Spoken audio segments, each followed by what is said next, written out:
Shalom,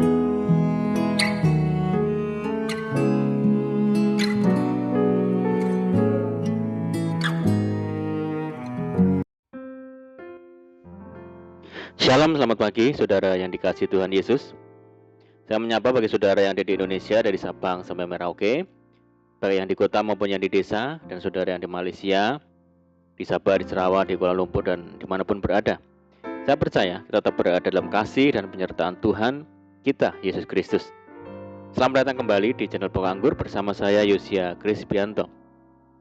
Mari saudara, sebelum kita bersama-sama untuk merenungkan firman Tuhan, mari kita bersatu di dalam doa. Bapa di surga, Bapa di dalam nama Tuhan Yesus, terima kasih buat penyertaan dan perlindungan Tuhan sepanjang malam dalam istirahat kami.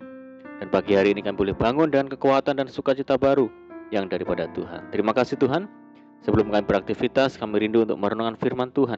Terangi hati kami ya Tuhan, ajar kami mengerti dan memahami semua kehendak Tuhan bagi kami. Terima kasih Tuhan. Ini doa kami, hanya di dalam nama Tuhan Yesus Kristus kami berdoa. Amin, puji Tuhan. Baik saudaraku, kita akan membaca di dalam Pengkhotbah 4 ayat yang ke-17. Jagalah langkahmu kalau engkau berjalan ke rumah Allah. Menghampiri untuk mendengar adalah lebih baik daripada mempersembahkan korban. Puji Tuhan. Saudara, dalam ibadah-ibadah modern saat ini, pujian dan penyembahan menjadi hal yang tidak asing lagi. Bahkan hal itu telah menjadi daya tarik jemaat untuk datang ke sebuah gereja.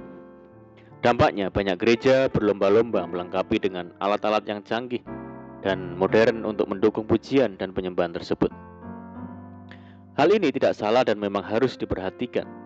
Namun dalam sebuah ibadah, ada hal lain yang juga perlu diperhatikan agar ibadah berjalan seimbang. Hal itu adalah pemberitaan firman Tuhan, saudara. Kitab Pengkhotbah mengingatkan kita, umat Tuhan yang ada di akhir zaman, untuk memperhatikan cara kita beribadah. Sebab menurut Pengkhotbah, esensi dari ibadah itu adalah mendengar.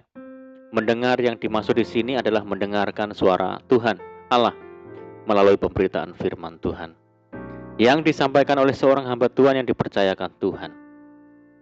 Dalam sebuah ibadah, pemberitaan firman Tuhan itu penting, sebab saat itulah kita sedang mendengarkan isi hati Tuhan.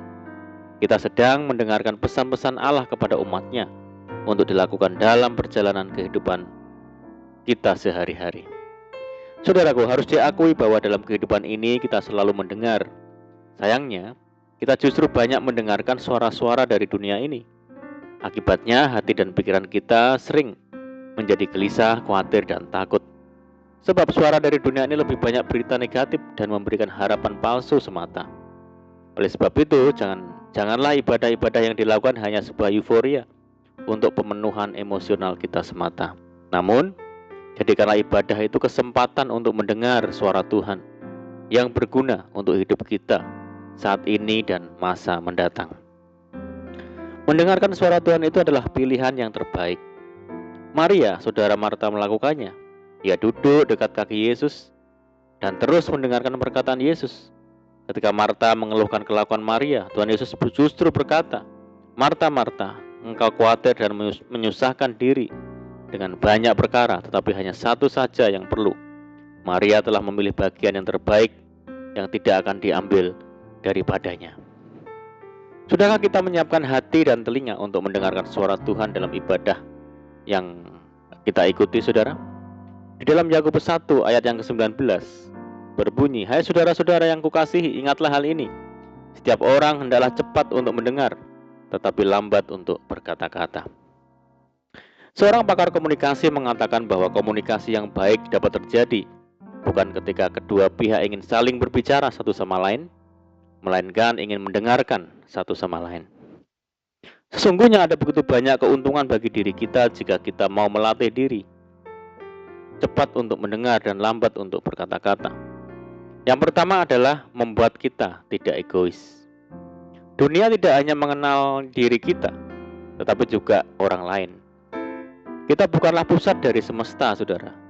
Menahan mulut kita, menceritakan yang kita tahu, yang kita mau, dan memilih mendengarkan orang lain mengajarkan kita tentang kerendahan hati. Ini dapat memberi pengaruh yang baik bagi hubungan kita dengan Tuhan. membuat kita mau duduk diam mendengarkan apa yang Tuhan ingin sampaikan kepada kita, entah pada saat kita berdoa, memuji, menyembahnya, atau mendengarkan firman Tuhan. Yang kedua adalah menyelamatkan orang lain. Terkadang ketika seseorang datang menceritakan segala masalah dan bebannya kepada kita, yang mereka butuhkan bukan nasihat atau teguran, melainkan telinga yang mau mendengarkan mereka. Dalam banyak kesempatan, kita hanya mendengarkan cerita mereka dan kemudian berdoa untuk mereka. Dan yang ketiga adalah menjadi orang yang lebih tenang. Kitab Amsal mengatakan hidup dan mati dikuasai lidah. Apa yang diucapkan oleh mulut kita merupakan hasil dari apa yang kita dengarkan. Mulut kita akan mudah melepaskan amarah, kebencian, provokasi, dan hal-hal negatif lain jika kita tidak melatih diri kita untuk mendengarkan yang baik.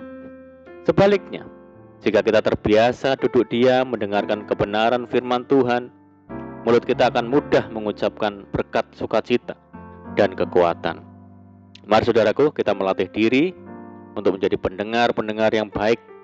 Terlebih kita setia untuk mendengarkan firman Tuhan, karena itulah yang dikehendaki Tuhan bagi kita. Amin, puji Tuhan. Mari kita berdoa. Bapa di surga, Bapa di dalam nama Tuhan Yesus, terima kasih buat firman-Mu saat ini ya Tuhan. Ajar kami senantiasa untuk menjadi pendengar-pendengar firman Tuhan yang setia, sehingga kami boleh memahami pesan dan isi hati Tuhan untuk kami lakukan. Terima kasih Tuhan. Saat ini kami menyerahkan hidup kami hari ini ke dalam tangan Tuhan. Berkati hari ini ya Tuhan, berkati segala usaha kami, pekerjaan yang kami lakukan lewat tangan-tangan kami, dan jadikan kami hari ini berhasil dan beruntung. Sertai kami hari ini dengan penyertaan Tuhan yang sempurna, dan mohon petunjuk Tuhan, sehingga kami hidup sejalan dan seturut dengan segala kehendak Tuhan. Limpahi kami dengan sukacita dan damai sejahtera hari ini ya Tuhan, dan jauhkan kami dari segala malapetaka. Berdoa bagi kesejahteraan kota kami, desa kami, daerah kami, dan bangsa kami yang saat ini menghadapi pandemi COVID-19. Mari ya Tuhan, berkati daerah kami, pulihkan negeri kami, belas kasihan Tuhan bagi negeri kami. Terima kasih ya Tuhan. Ini doa kami ya Tuhan, kami percaya Tuhan mendengar segala seruan doa kami hanya di dalam nama Tuhan Yesus Kristus kami berdoa. Amin. Puji Tuhan. Puji Tuhan saudara, kita sudah berdoa, kita percaya penyertaan Tuhan selalu ada bagi kita hari ini. Mari kita tetap mengandalkan Tuhan dan tetap semangat di dalam Tuhan. Saya ucapkan selamat pagi, selamat hari Minggu, selamat beribadah. Doa saya menyertai saudara semua. Tuhan Yesus memberkati. Haleluya.